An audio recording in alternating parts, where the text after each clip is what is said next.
Welcome to our deep dive, and today we're exploring After the Storm. But here's the thing. This book, it's not your typical author situation. Imagine this, a spirit sharing her wisdom, dictating it to a human. That's how this book came to be. A spirit named Joana de Angelis connecting with the Brazilian medium Divaldo Franco. And it gets even more interesting. Joana de Angelis, she's not just any spirit. She's described as, well, having lived multiple lives, even experiencing life as a 17th century nun. Can you believe that? And now she's like sharing her insights, her perspective on the world, the challenges we face today in the 21st century. Wow, talk about a unique perspective, right? It seems like she covers, well, everything. You've got natural disasters, and then the complexities of family life, even those really big issues, like crime and addiction. It's almost as if she's saying like, hey, humanity, been there, done that, and let me tell you, you're in for a wild ride. So is she saying we're, like, in a storm right now? Exactly. A period of upheaval, that's what she calls it. And she points to technology as a major factor. You'd think all this progress, all this advancement would lead to happiness, but she's suggesting it's actually, well, creating more unrest. Moral, economic, and social unrest. I mean, think about it. We're more connected than ever before, but are we really more fulfilled? That's a really good point. It makes you think about the trade-offs we make, in the name of progress. And it's interesting that you mentioned how the book was inspired, at least in part, by that real-life tragedy, the fire in Sao Paulo. Yeah, that tragedy, it seems to have been this, like, wake-up call. It prompted Joana de Angelis to really address these big questions, these fundamental questions about the state of humanity. She even talks about a contempt of faith in our modern world, the idea that, well, blind faith is kind of given way to skepticism. Yeah, I can see that. It feels like these days so many people are questioning their beliefs, myself included. So where does she stand on that? Does she want us to, go back to just blindly believing? Not at all. Actually, she advocates for something she calls rational faith, which is kind of cool. Sure. It's about finding a balance, grounding your faith in evidence, but also like embracing spiritual understanding. It's about finding that sweet spot between just accepting things blindly and dismissing everything outright. So it's about engaging with your spirituality, but with a critical mind, right? Not just following blindly, but really understanding the why behind those beliefs. Exactly. And this leads to another super interesting concept she talks about, mental pollution. It's like she's saying, hey, it's not just the air and water we're polluting, it's our minds too. Okay, now you've got me really intrigued. Tell me more about this mental pollution.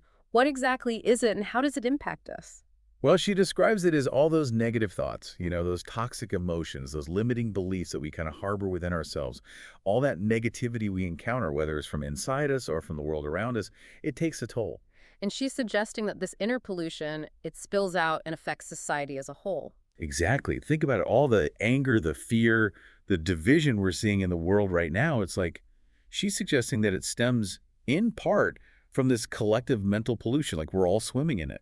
Wow, that's a powerful image. So it's not just about recycling and reducing our carbon footprint. It's about cleaning up our mental and emotional act as well. Exactly. It's all connected, and it doesn't stop there. Joana de Angelis also dives into the idea of passion, but like how it's a double-edged sword. Oh, definitely. Passion can be such a powerful driving force, but we've all seen how easily it can turn destructive. Right. And she uses these really interesting examples to draw to parallels between figures like Galileo and Hitler. She argues that passion was a driving force for both of them, but obviously with very different outcomes. It's fascinating. So it's not about suppressing passion, it's about harnessing it constructively. Exactly. It's about directing that energy in a way that's beneficial. It's like Joana de Angelis is saying that passion without direction, without a moral compass, can easily lead us down the wrong path. Which makes me think about her views on family. Another area where passion can run high, for better or worse. Oh, absolutely. Family is huge for her. She really emphasizes its importance as the foundation of society. But she's also realistic. She acknowledges that family life isn't always sunshine and roses. She talks about those tough challenges, like dealing with ungrateful children and the responsibility of parents to love and care for their kids, even when it's really hard. That's a tough one. It's easy to love unconditionally when things are good. But what about when those buttons are being pushed? How do you maintain that unconditional love then? Right. And she offers a really intriguing perspective on this. She suggests that sometimes those kids that are, a bit more challenging they might actually be carrying karmic debts from past lives. It's like Mhm. they're here to learn certain lessons, and sometimes, well, that learning process can be a bit messy. So instead of getting caught up in blame and resentment, it's about approaching these challenges with compassion and understanding. Exactly. It's about remembering that everyone is on their own unique journey, and sometimes those journeys intersect in ways that are challenging, to say the least. And she doesn't shy away from those tough topics either, like when she talks about sexuality. Oh no, she dives right in. She tackles the complexities of sexual identity, desire, and all the challenges people face in navigating these aspects of themselves. It's clear that she sees sexuality as this powerful force that needs to be approached with, like awareness and responsibility. Which is interesting because in a world that often seems obsessed with instant gratification, she's advocating for self-control, a more mindful approach to sexuality. Absolutely. And she's not afraid to bring in the spiritual aspect either. She encourages prayer and reflection, urging people to view sex as something sacred, as more than just a physical act. That's definitely a different perspective from what we often hear these days. For sure. But it's a perspective that encourages self-reflection, a deeper understanding of our relationship with sexuality. It's about asking ourselves, what does it mean to approach sexuality in a way that honors both my physical and spiritual self? That's a powerful question. And from there, she delves into even heavier topics: crime, perversion, violence. These are issues that have always been with us, and she seems to be saying they're not just social problems, but spiritual ones too. Absolutely. She goes beyond the surface. She's suggesting that criminal behavior often stems from something deeper, like a spiritual unrest or even influences from past lives. It's like she's saying, hurt people hurt people. So it's like she's saying it's not as simple as, just locking people up. Like she's advocating for something different, more compassion in the justice system. Yeah, exactly. Joanna DeAngelis, she believes that even criminals, even people who've done terrible things, they still deserve compassion, a chance at redemption. It's not about punishment for her. It's about rehabilitation, right? Hmm. Addressing those root causes we talked about. That's what true justice looks like to her. That makes me think about her stance on drug addiction. Is she saying that's a spiritual issue too? Not just a societal problem? Definitely, that's a huge part of it for her. She sees drug use as this symptom of a deeper emptiness, a spiritual emptiness. Like people are turning to these substances to numb their pain, right? To fill a void inside themselves, but they're looking in the wrong place. It's like they're seeking solace in these external things instead of dealing with those underlying spiritual issues. So what's the answer then? How do we combat that, both as individuals and as a society? What does she suggest? Well, Joanna DeAngelis, she's all about a multifaceted approach. She really emphasizes the importance of education, spiritual awareness, strong family bonds, and like responsible guidance.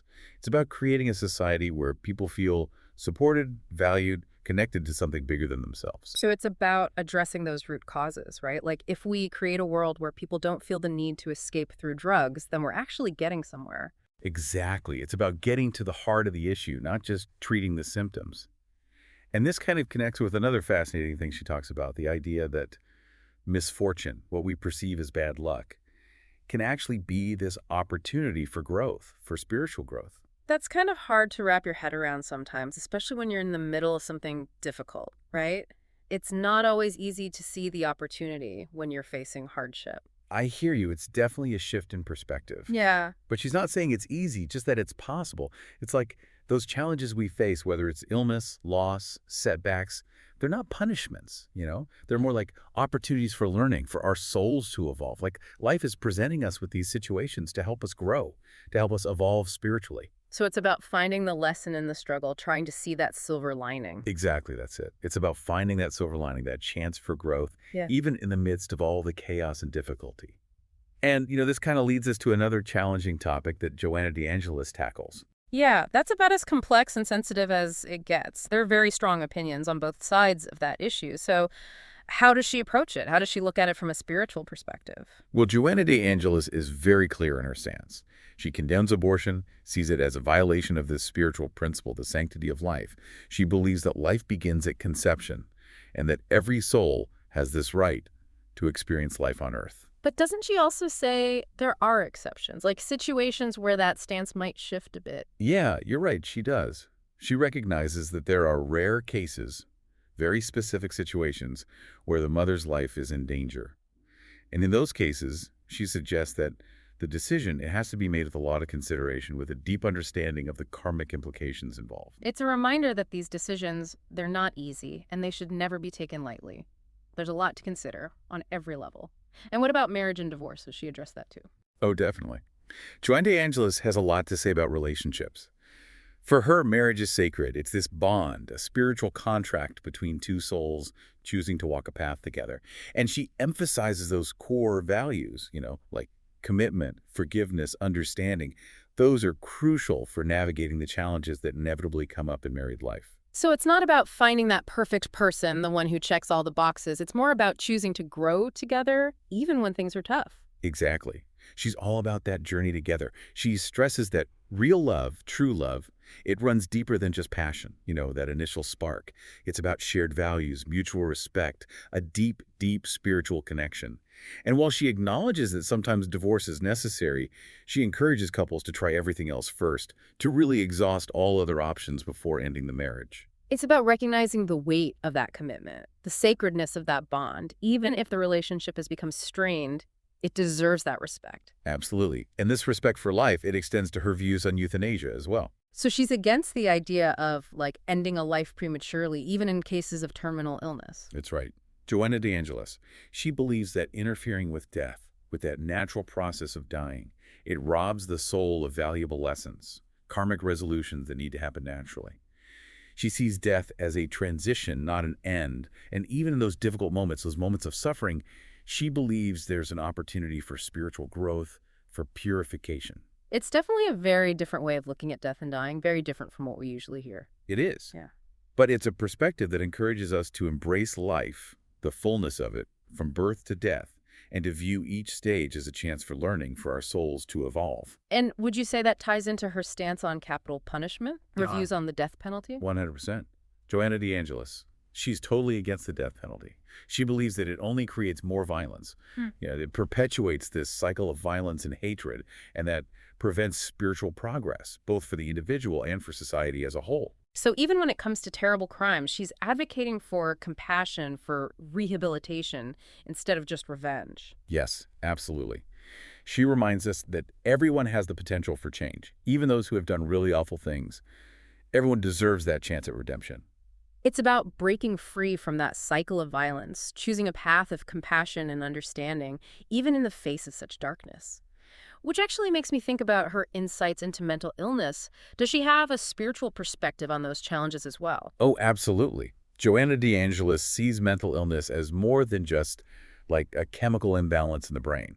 She sees it as a reflection of past experiences, things like past life trauma or spiritual imbalance. It adds this whole other layer to our understanding. So she's suggesting that mental health, those struggles, they often have roots that go deeper beyond just this current lifetime. Precisely. And she even gets specific, linking certain conditions like paralysis or mental retardation to actions in past lives, which adds a whole new dimension to how we understand these challenges. It's a different lens, that's for sure, encouraging us to consider this possibility of a soul's journey, how it unfolds across lifetimes. Exactly. It's about the bigger picture for her. And, that leads us to another topic, a sensitive one that Joanna de Angelis discusses: suicide.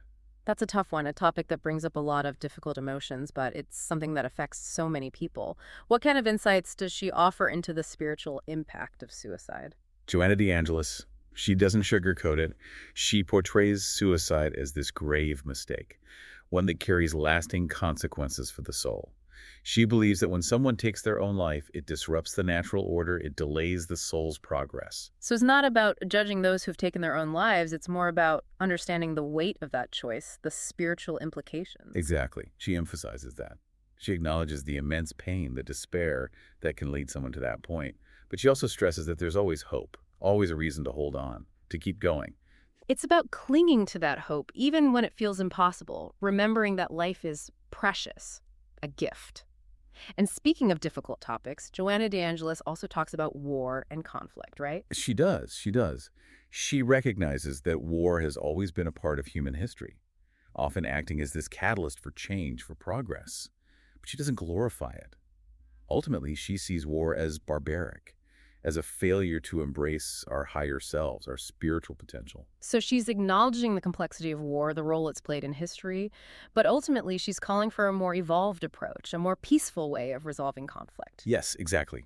She believes that true peace, lasting peace, can only come when we address the things that fuel conflict, things like fear, greed, hatred, and when we choose to embrace love, compassion, understanding, that's the path. It's about recognizing that shared humanity, right? Choosing to build bridges, not walls. Beautifully put.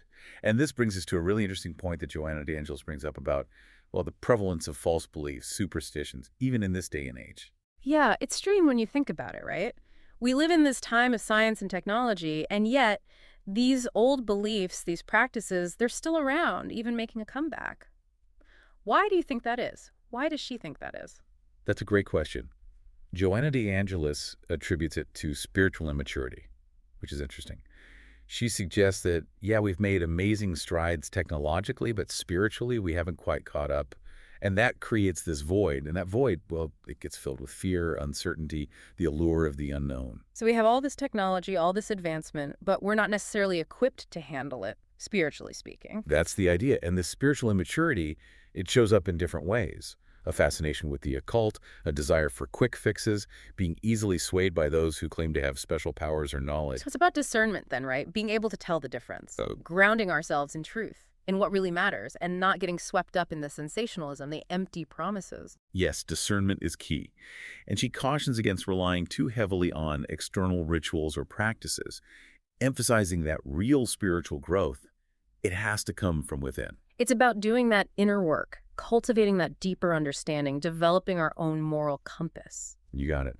And this ties into her discussion of exorcism, which I think is really fascinating. Now, that's an interesting topic. What's her take on the whole idea of demons, evil spirits, all of that? Well, Joanna de Angelis, she challenges that traditional view of demons as these separate beings, these external entities.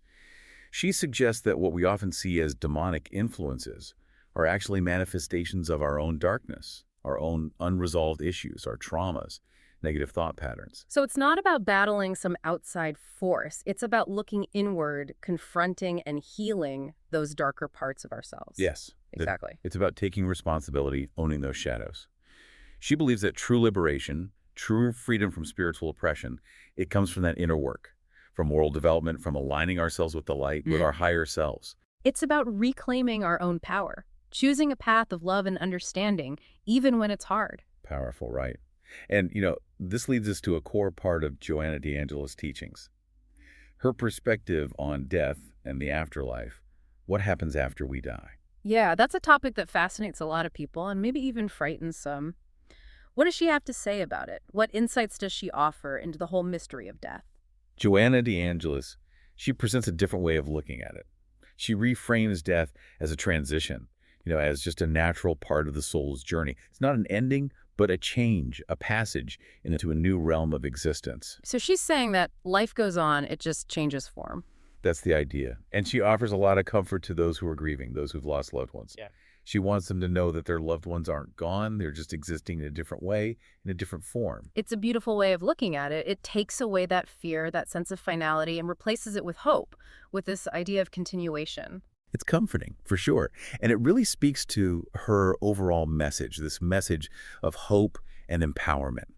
Because even though the world can be a difficult place, full of challenges, Joanna de Angelis wants us to remember that we have the power to choose our path, to create a better future, to live lives full of purpose, full of meaning. It is comforting. It really is to think about life continuing, in another realm. But if our loved ones are still out there, what does that mean for us? For those of us still here, what are we supposed to be doing? What's our role in all of this? That's where it gets really interesting, because Joanna de Angelis, she doesn't just want to comfort us, she wants us to take action. She challenges us to become what she calls laborers of the Lord, to actively participate in making the world a better place. So it's not enough to just hope for a better future. We have to actually do something. We have to put in the work. What does that even look like, practically speaking? Well, she's a big believer in self-improvement. She says it all starts with us, with each individual looking inward, addressing our own flaws, working on ourselves, developing those virtues, and really aligning ourselves with love, with compassion, with service. So not about preaching to other people, not about telling them what to do, but about being an example, living those values, and letting that speak for itself. Exactly. It's about embodying those higher principles, showing, not just telling. And it's not just about individual transformation either. It's bigger than that. She talks about the importance of coming together, of working together to create that better future. So it's about recognizing that we're all connected, part of something bigger. Absolutely. We're all in this together, right? Joanna DeAngelis, she's all about that interconnectedness. She sees humanity as this spiritual family and encourages us to support each other on this journey, to share our knowledge, our experiences, our unique gifts. It's about collaboration, recognizing that we can achieve so much more when we work together, support each other. Exactly. And she's clear that true service, true labor in the service of a higher purpose, Hmm. it's not about getting credit. It's not about accolades. It's about acting from this place of love, humility, a genuine desire to make a difference, to contribute something positive. It's about those everyday acts of kindness, right? Those small gestures, those moments of compassion that might seem insignificant, but they can have this ripple effect. They can touch countless lives in ways we might never even realize. Exactly. And she acknowledges that this path, this journey of spiritual growth and service, it's not always easy. There will be struggles, setbacks, moments when you just want to give up. But she urges us to keep going, to persevere, to never give up on that faith, that determination, because the rewards, they're immeasurable. So as we wrap up this deep dive into After the Storm, we're left with this sense of hope, a sense of purpose, this renewed energy to create a better future for ourselves and for generations to come. And Joanna DeAngelis, she leaves us with this powerful message, this reminder that no matter what storms we face in our own lives, we're never alone. We have the strength, the wisdom, that incredible capacity for love to get through anything and to come out stronger on the other side. She really emphasizes that inner strength we all possess. She reminds us that we're spiritual beings on this incredible journey, capable of amazing things: growth, love, compassion. And the choices we make every single day, they matter. They shape not only our own lives, but the lives of those around us. Yeah. And they impact future generations as well. So as we navigate life's complexities, let's remember her words. Let's strive to be those beacons of light, hope, and healing. The world needs it now more than ever. Those are powerful words to carry with us. Thank you so much for joining us for this deep dive. We hope you found it inspiring and that it's given you some tools to weather your own storms with courage, compassion, and an unwavering belief in the power of the human spirit.